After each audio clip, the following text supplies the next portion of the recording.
Welcome to the mortgage math section. Part 1. Debt to income ratios. Debt to income ratios are part of the Mortgage Loan Program Guideline Parameters. A loan program and Truth in Lending Act have maximum DTI ratios allowed for the loan program and mortgage rules. When determining a loan program the borrower qualifies for, one of the first steps is to determine if the borrower has enough income to support the DTI requirements for the loan amount requested. If the loan program has only one DTI requirement, the ratio expected is the back-end ratio or total debt ratio. First, we will learn how to calculate the front-end or housing expense ratio.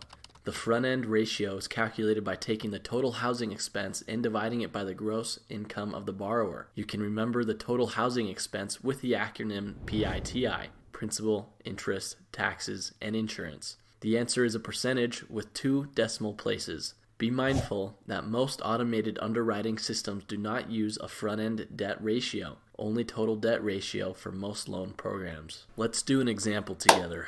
A borrower's monthly qualifying income is $3,000. The proposed loan PITI payment is $900. What is their borrower's front-end DTI? Remember, we take the PITI, which in this case is $900, and divide it by the gross income, which is $3,000. So 900 divided by 3,000 is 0.30 or 30%, the borrower's front-end DTI.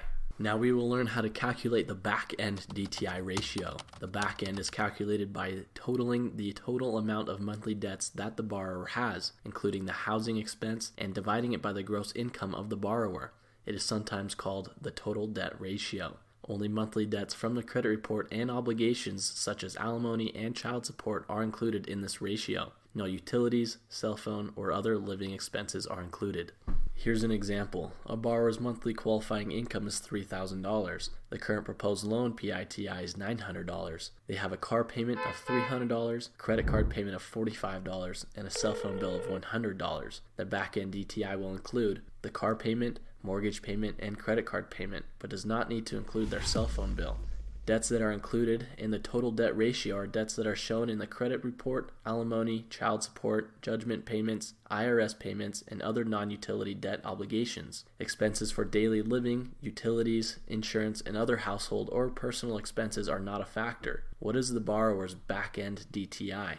Step 1. Add all the debts together. 900 plus 300 plus 45 equals $1,245. Step 2. Divide the total debt of $1,245 by the qualifying income of $3,000, and we get 0.42. The back-end DTI is 42%.